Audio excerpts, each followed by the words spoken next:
You know, guys, it's a funny thing. The handicappers here at the site, very rarely do we have FaceTime together. It's not like we just go together and hang out. I mean, they're scattered all across the country. Steve Budin, my partner, I've seen him once since our weekly television show ended at the end of December. I mean, we talk every day, every other day, or whatever. But I mean, we go 22 weeks together of doing a weekly TV show in the studio. We've seen each other once since the end of December.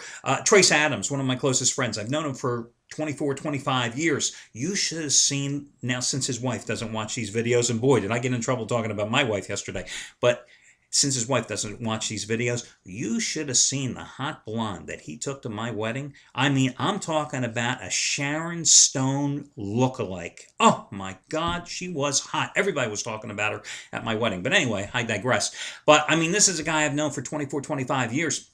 Haven't actually seen each other for about 2.5 years. Now, we talk every single day via instant messenger. All of us do here in the company. But we never actually hang out because he's in Atlanta. You know, I'm not. Haven't been to Georgia in years, even though I lived there for 9 or 10 years.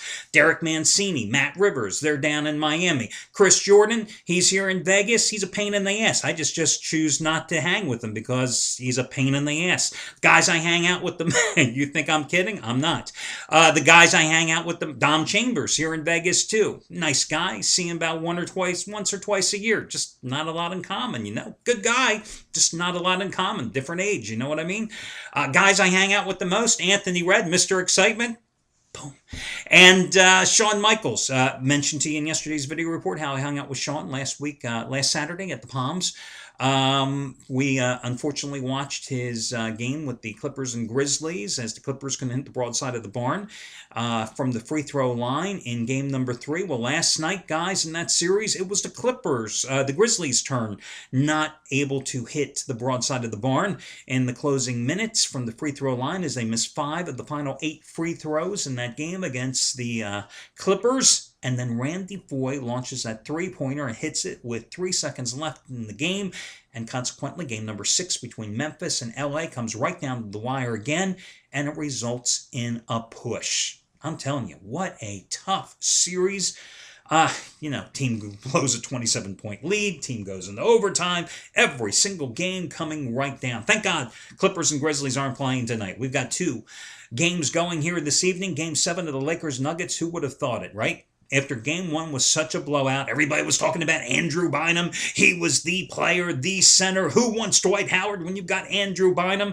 Ain't nobody talking that way now, huh, guys, as this series is played out. Game 7 of the Nuggets-Lakers, and, of course, Game 1 of the Sixers and Celtics. Who would have thought when Chicago and Philly started Game 1 of that series that we would be talking about the Sixers a week and a half later, right? So we'll talk about those 2 series. I've got a free pick on Game 1 of the Celtics-Sixers, a free pick on the game going between the Rockies and the Dodgers, plus a money-saving discount coupon code as I do every Saturday that could save you hundreds of dollars today. Plus, I've got to talk about Shawn Michaels and a guaranteed play that he has going today. It's his one and only guaranteed game of the year. He releases it just once a year. He's won it 7 of the past 9 years. All that and more coming up, plus who's hot and who's not. Hi, everyone. Al DeMarco here, and this, of course, is going to be your Saturday video report. Hey, hell, let's get right to Shawn Michaels' play, guys. Listen, today, his one and only guaranteed game of the year. It's the Nuggets and Lakers. He's won this play 7 of the past 9 years. Here's the deal. He must win this play, which is a big play for him. A 50-dime release, guys, or you will get his higher-rated play tomorrow.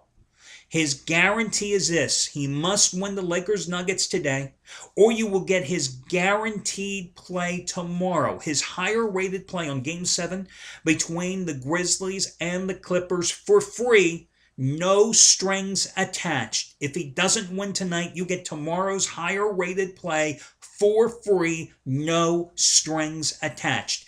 It's his guaranteed play of the year. He's won it 7 of the past 9 seasons. Get it now from Shawn Michaels. Another guy who has just been absolutely incredibly hot is Chris Jordan. He has won 10 straight days. 10 straight days. And in that 10-day period, guys, $1 bettors have won $3,910. He is the number one handicapper at this site in terms of money won going back to 2006. $1 bettors have won $21,457. He is a perfect 8-0 so far this season with 400-star baseball releases after cashing another one last night. And today he has something bigger. His 500-star American League underdog game of the month. He says to hell with the NBA.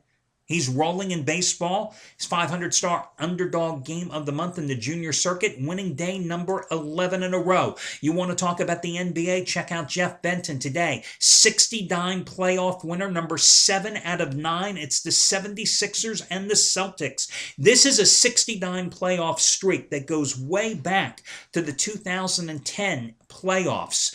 Another guy who was red hot in the playoffs is Trace Adams. He, like everybody else, pushed with the Memphis Grizzlies last night. Normally, a 1,000-star play is his top-rated selection today.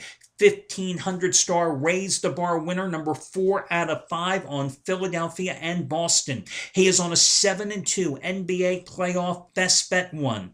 Blah, blah, blah, blah, blah. 7-2 NBA playoff best bet run.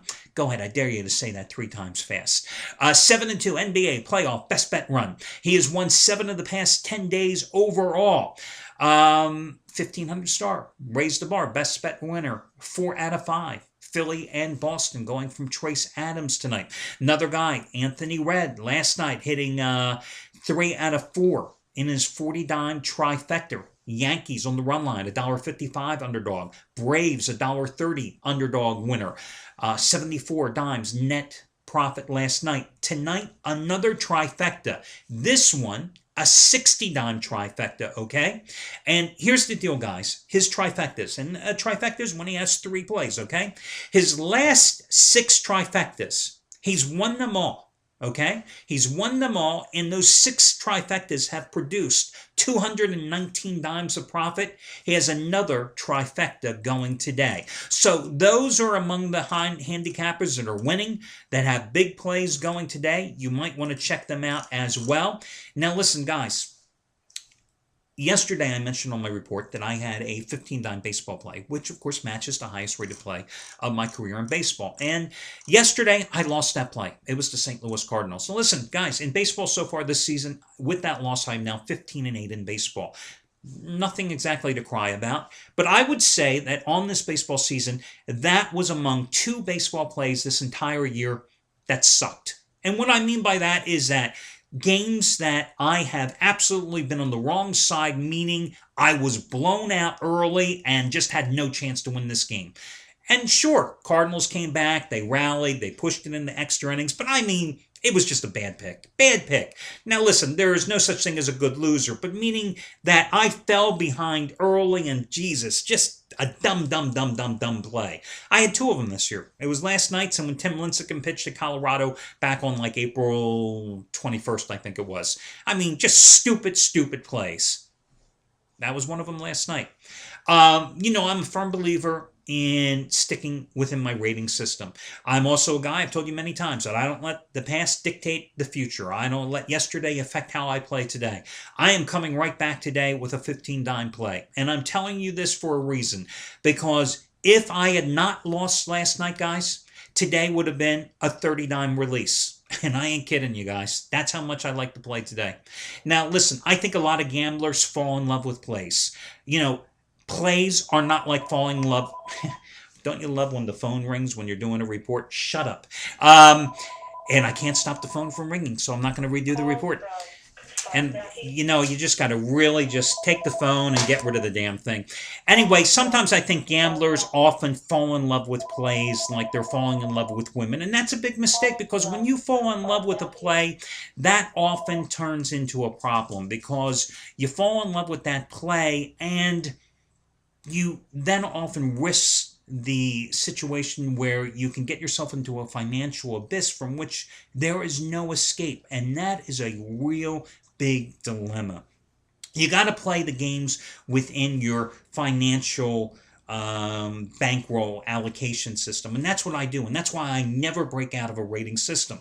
But the fact is, if I had won last night, this would have been a 39 play. And you know how deadly those 39 plays are in football for me over the years. And that's how I would have played it. But the fact is, I lost last night. So this is just going to be a 15 dime play. Nothing to be ashamed of. These are the 15 dime plays. I'm 30 and 16 in the NBA over the past 3 years. The same 15 dime plays. I'm 47 and 32 in the NFL over the past 4 years. And the fact is, I'm still 15 and 8 in baseball so far this season. So, period. It's a 15 dime play. I'm coming right back. It's an underdog play of which I've won 3 out of 4 so far this month.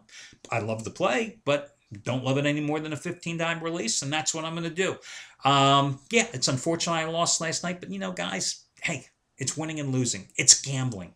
There's no guarantees in gambling. Look it up in Webster's, guys. Guaranteed in gambling. Not on the same page of the dictionary, and that's the damn truth. So that's the deal, guys. And listen, here's the money saving discount coupon.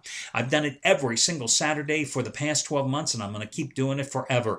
20% discount off your total purchase today simply by using, in honor of the Grizzlies Clippers series, this discount coupon code, 20PUSH, 20PUSH. 20PUSH, 20PUSH, 20PUSH, 20PUSH, 20PUSH. That'll save you 20% off your total purchase price. So, for example, you want to get Shawn Michaels' guaranteed play of the year? This coupon works off of that. You want to make a long-term commitment to a guy like Chris Jordan, who I told you have made $1 players over $21,000 since 2006, who's made $1 players over the past 10 days, nearly $4,000. You want to make a long-term commitment to Chris Jordan, for example, a guy who, for example, 30 days of his action would cost you $369. With this 20% discount coupon right there, it'll save you close to $75 off his 1 month purchase price. Again, you use this coupon, it saves you 20% off your total purchase price. The key is, however, you've got to put everything in your shopping cart at one time. You can't buy Shawn's guaranteed play and come by and buy Chris Jordan 2 hours later. You've got to put everything in your shopping cart at one time, then apply the coupon code, and then you get 20% off your total purchase price. Again, that discount coupon code is 20PUSH, 20PUSH. Now, let's get to your free picks. First one, I'll go with the later game in baseball first. Guys, I like the Dodgers. My God, I get to watch enough of them on satellite. I like the way they're playing. 3-1 on their current homestand. They're 13-3 at home so far this season. The Rockies are 5-8 on the road. Aaron Harang has not pitched well, but God, I like the way he pitched last year for San Diego. Maybe it's because he was pitching at Petco Park last year. But look, is there any comparison between the Dodgers offense and the way the Rockies play offensively when they're not at Coors Field? Absolutely not. So I'm going to go with the Dodgers in this one. The Rockies have lost 6 of their last 7.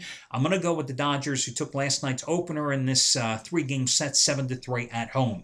Now, in the Celtics series against Philadelphia, I like 76ers here tonight, plus the 5 to 5.5 in game number 1.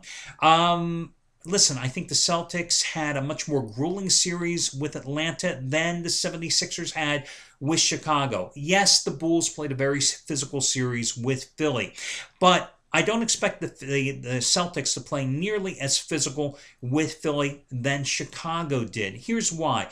Boston is an older team. Boston is not nearly as physical as Chicago was. You're not going to have Taj Gibson clogging up the lane, bumping anyone with a Philadelphia uniform. With the Sixers, you're going to have a Philly team that's going to be able to slash to the lane. You're going to have Thaddeus Young, who was so totally ineffective in that entire series, going to be able to slash through the lane, get to the hole, which makes that Philadelphia offense and the second stringers for Doug Collins so much more effective. And Philadelphia played so much more effective against Boston during the regular season than the Bulls did.